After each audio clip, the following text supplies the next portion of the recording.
Hello there you guys, welcome to one of my videos.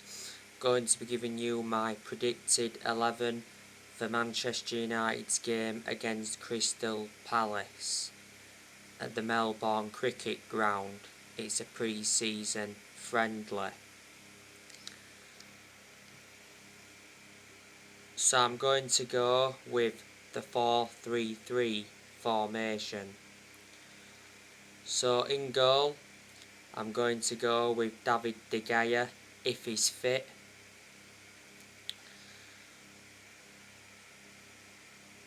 Obviously, if David De Gea isn't fit, then Man United will go with Tom Heaton.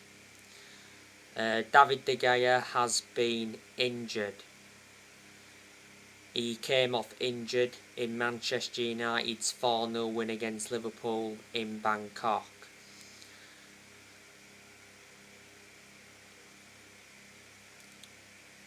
Last season, David De Gea was sensational. He's regarded as one of the best goalkeepers in the world. Earlier on this year, David De Gea won the Player of the Year award. Well, he's won everything domestically at the football club, and he's made over 500 appearances for Man United in all competitions. David De Gea has endured around 11 years at Manchester United, so he's been a long-serving player. His contract at Manchester United expires next year. David De Gea earns around £375,000 a week. Manchester United got David De Gea from Atletico Madrid back in 2011. Right back, I'm going to go with Diego Dalot. Diego Dalot is our first choice right back. He was our first choice right back under Ralph Rangnick. Dalot has had his good games at Manchester United. He's had bad games as well. I think he could leave, but not until next year. His contract at Manchester United expires next year. At one point he had a loan spell with AC Milan, and reflecting on that, he gained some experience. Man United got Dalot from Porto. Man United paid around 19 million. We brought him in under the Jose Mourinho era. Now the two centre-halves, I'm going to go with Raphael Varane and Victor Lindelof. Varane has recently been out with a minor issue, but he should be available for this game.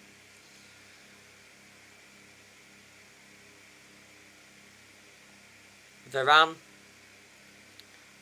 he hasn't done as well as a lot of United fans expected, but he does need at least another season. You know, he's had his good games at Man United, he's had his poor games as well.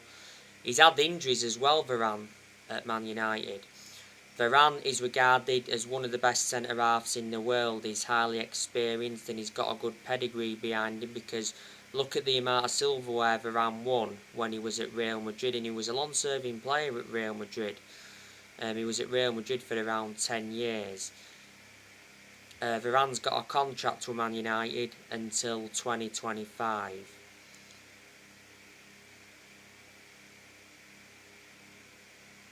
Victor Lindelof, I think he could leave Manchester United, but not until next year. I've got my reservations about Lindelof. Manchester United got Lindelof from Benfica back in 2017, got him in a deal worth 31 million. Lindelof's been at the club for around 5 years or so now. He's under contract with Man United until 2024. Harry Maguire is an option at the back, but Harry Maguire has been out with injury. So yeah, Varane and Lindelof, the two centre-halves. At left back, I'm going to go with Terrell Malaysia. Man United recently signed Terrell Malaysia from Feyenoord. got him for 13 million. Terrell Malaysia signed a contract until 2026. There's an option to extend for a further year. Terrell Malaysia is a left back, so you can say he's the replacement for Alex Telles, because I reckon that Alex Telles is on his way out of the club. Terrell Malaysia came on and made his debut in Man United's 4-0 win against Liverpool in Bangkok.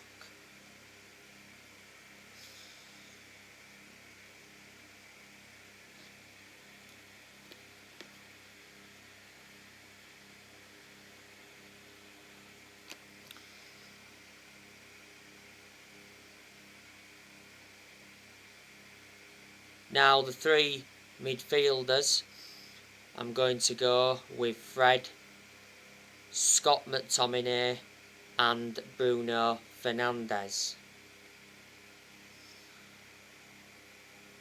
Fred, don't forget he scored a good chip in Man United's 4-0 win against Liverpool in Bangkok.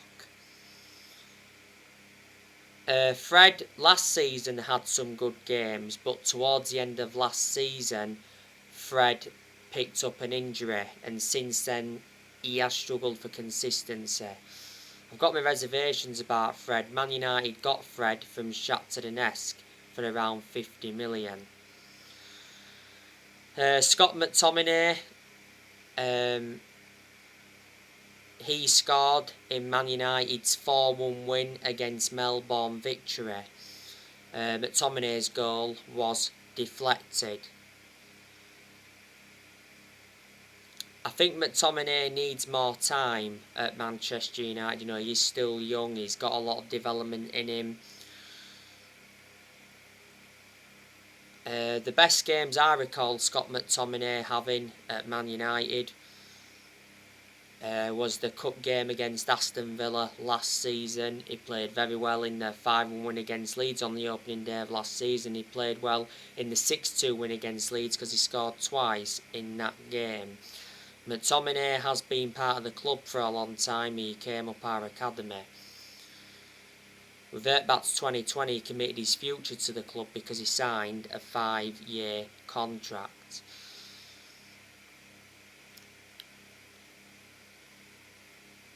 And Bruno Fernandes, he's a great player overall. He's one of the best players that Man United have got, but for me, Fernandes hasn't been the same player since Ronaldo re-signed. You know, we've struggled to get the best out of him, but before Ronaldo re-signed, we was getting the best out of Bruno Fernandes.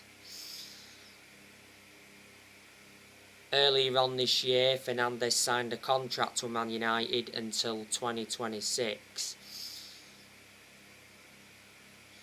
Fernandes has been a Manchester United player for over 2 years. Manchester United got him from Sporting Lisbon back in January 2020.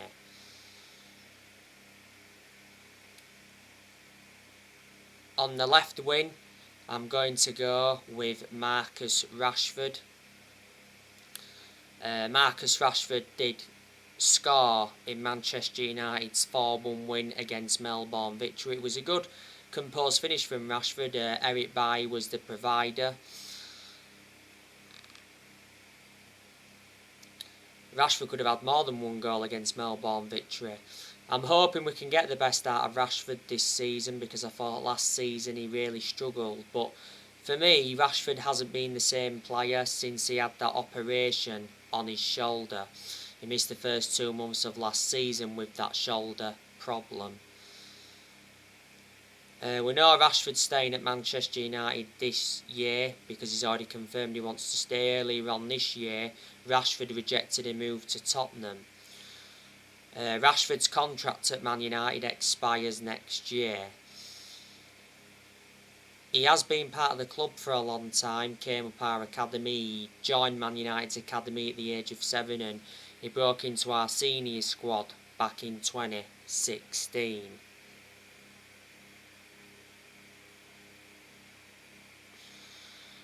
On the right wing, going to go with Jadon Sancho. Sancho's done pretty well in pre-season so far. Sancho scored the first goal in Man United's 4-0 win against Liverpool in Bangkok. Sancho's goal actually came from poor clearance by Joe Gomez.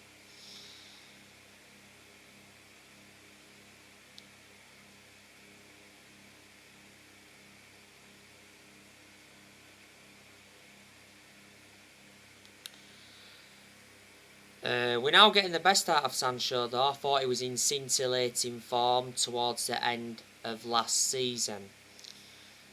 Sancho didn't settle in straight away though. He did endure a bad start to his Manchester United career. But not every player settles in straight away, they need time. Man United signed Jadon Sancho from Borussia Dortmund in a deal worth 78 million. With add-ons included. Man United paid 73 million up front. Sancho's got a contract with the club until 2026 as an option to extend for a further year. He did enjoy 4 good years with Borussia Dortmund before he signed for Man United. And the centre forward, I'm going to go with Anthony Martial if he's fit. Martial recently picked up an injury.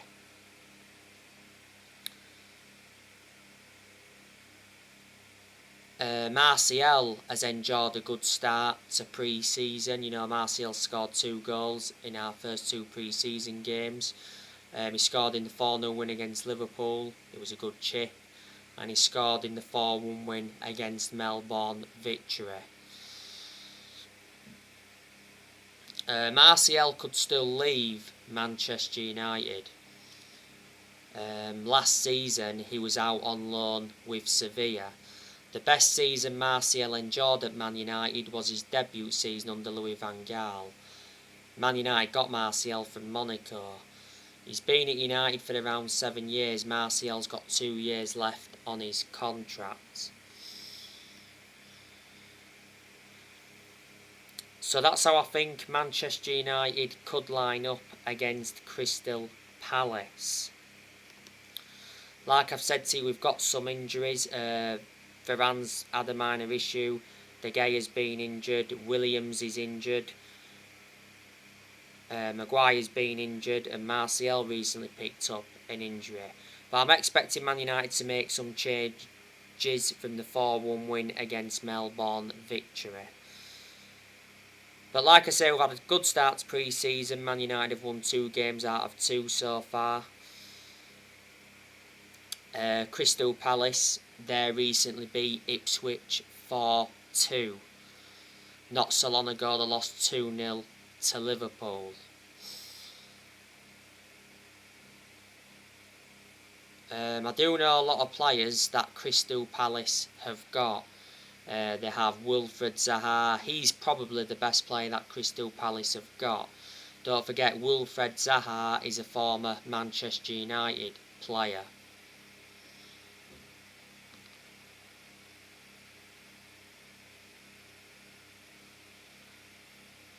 The reason Man United got rid of Wilfred Zaha because he didn't get enough opportunities. He was actually Sir Alex Ferguson's last signing before he retired. Crystal Palace have Odsonne Edouard. Crystal Palace got him from Celtic. They have Jean-Philippe Mateta. Luke Plange. Palace got him from Derby. Jordan Ayew is very good. Christian Benteke. Christian Benteke is a former Liverpool and Aston Villa player.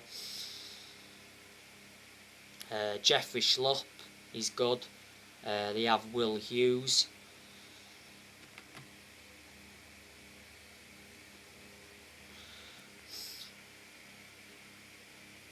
James McArthur. James McArthur is out with injury at the moment.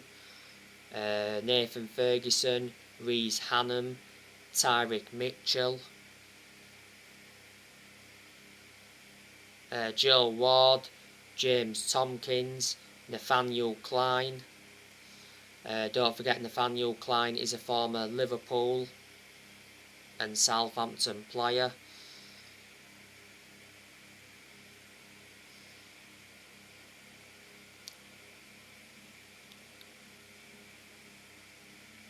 The goalkeepers Crystal Palace they've got Sam Johnstone. They signed him from West Brom earlier on this year.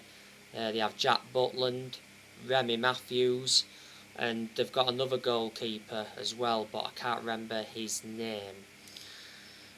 So there are a lot of the players Crystal Palace do have. Let me put into the equation that Crystal Palace have lost players.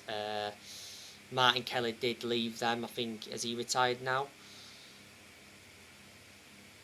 I think Conor Gallagher's now gone back to Chelsea. Last season, wasn't he out on loan with Palace? They also lost Robert Street. Scott Banks left them. One point they lost Andros Townsend. He went to Everton from Crystal Palace. Back in 2019, they lost Aaron Wan-Bissaka. He came to Manchester United. So Man United have done transfer business with Palace before. The Crystal Palace manager is Patrick Vieira. Vieira's been the Palace manager for a year now. Palace appointed him in back in July last year. Vieira's got a contract with Crystal Palace until 2024. Before Crystal Palace, Patrick Vieira managed Nice in France, before then managed New York City, and before then managed Man City's under-19s. Before Patrick Vieira, Crystal Palace had Roy Hodgson.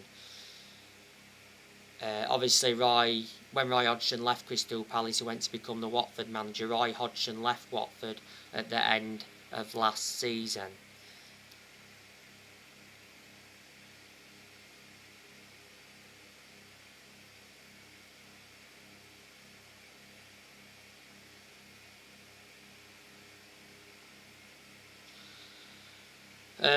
Last season, Crystal Palace beat Manchester United at Selhurst Park 1-0. That was the final game of last season. Don't forget Erik ten Hag attended that game, but Man United did beat Crystal Palace 1-0 at Old Trafford last season. At the time, that was Ralph Rangnick's first game in charge of Man United.